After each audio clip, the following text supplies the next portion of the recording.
Hello everyone, it's Max here, and in this video I'm going to be talking about and trying to help you pick the right van for you. Let's get into it.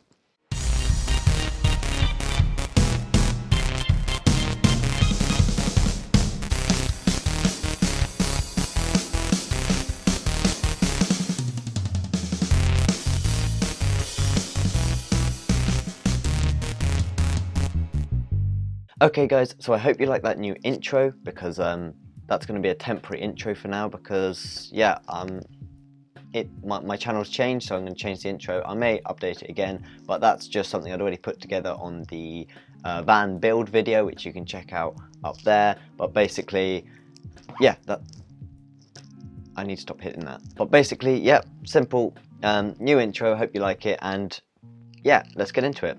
So first of all, I just want to mention that in reality, as you may have noticed scouring through YouTube, everyone's got a different van, so the fact is there is no wrong or right van.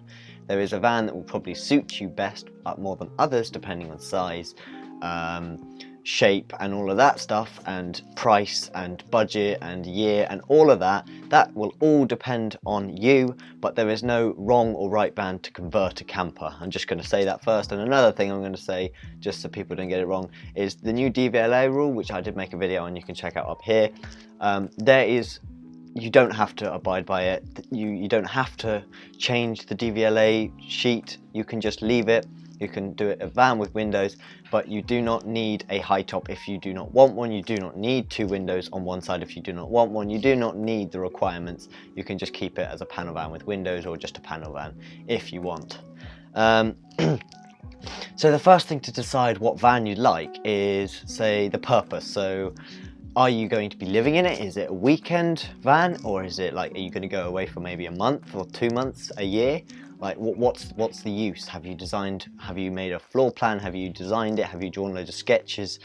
What kind of size? You're thinking about size to try and depend on the van first. You want to know kind of what you want in a way. You can just make it up as you go along, which is what some people do. There is no wrong or right way to do it either way as well. But like, you want to work out what you're doing it for first. So if you're going to live in it, you probably want a bigger van. You don't have to. But you probably do, unless you want to be going up small lanes and parking in small spaces. But basically, whatever plan you want, whatever space you want, that will decide your van. So I would like to be living in mine. Obviously I can't buy one yet, well, because I don't have the money. I'm saving up though. Maybe a video on that soon. But basically, draw loads of drawings. Like, if you go check out my Instagram, first link in the description, I'll make sure it's in there, top link, click on that. You'll see all my sketches. I upload them on there, and it's you just keep drawing. If you don't have a budget for the van yet, if you don't know what van, just draw, and then you'll fit it. But you won't necessarily fit it then, because sometimes you have to convert two vans, because you convert the first one and it doesn't fit for you, so then you reconvert it or buy another one. Sell the old one on and convert a new one that would fit you better than the last one. And once you've built it, you can always make improvements. But basically, you want to work out the purpose to get, like I was saying, I want a large van because I want to be living in it, which means because I want a large van. Iveco do a nice long wheelbase. They do a high top and an extra high top in that long wheelbase. It's just a big van, but the disadvantage is you can't park it in a normal parking space. You can't go down as many small roads. It could be slower, higher fuel consumption, all of that stuff. But all of that, it's worth it for the bigger van for me. But for you, maybe you want a medium wheelbase, medium top, which is kind of a, an in the middle size van. You can kind of stand up if you're short. You've got quite a lot of room, nice storage, you can park it in a normal parking space. That's the advantage to that one. Depending on your plans and your purposes, that can do it. So the other factor is obviously price, which I kind of briefly mentioned before. So that, basically budget. Ivecos, that's the thing for their size. 1,500 quid you can get, the long wheelbase high top and easy, but they can go for like 4 grand, depending on the year. They could go 5, 6, 7 grand, like, completely depending on the year. VW transporters, no matter how old they are, they got to be like 10 grand minimal price anyway. I'm not sure, I haven't looked into that as much. Mercedes Sprinter, again expensive, but if you're going for budget options, there's things like the Fiat Ducato, Renault Master and Citroen Relay that are all exactly the same van. They are kind of mid-price range, they're not too expensive but not too cheap. So if you're looking at that could be a great option for you. Just literally do as much research as possible. If you do want a big van and you've got a low budget and you don't care about parking, I would much recommend the Iveco Daily. But yeah, if you want to check out how other people have done them, you can check out, like I said, my Instagram in the description. You can check out Ash Pollard, which Lost in Europe. Just search for him. I'll put a link to his Instagram in the description, and also Luke's Van Life, his will be in the description. Or you could get like an old Mercedes Sprinter, like the old style, which aren't that expensive and aren't that expensive to service and all of that stuff, whereas the newer ones, they're expensive, that you have to get like certified Mercedes.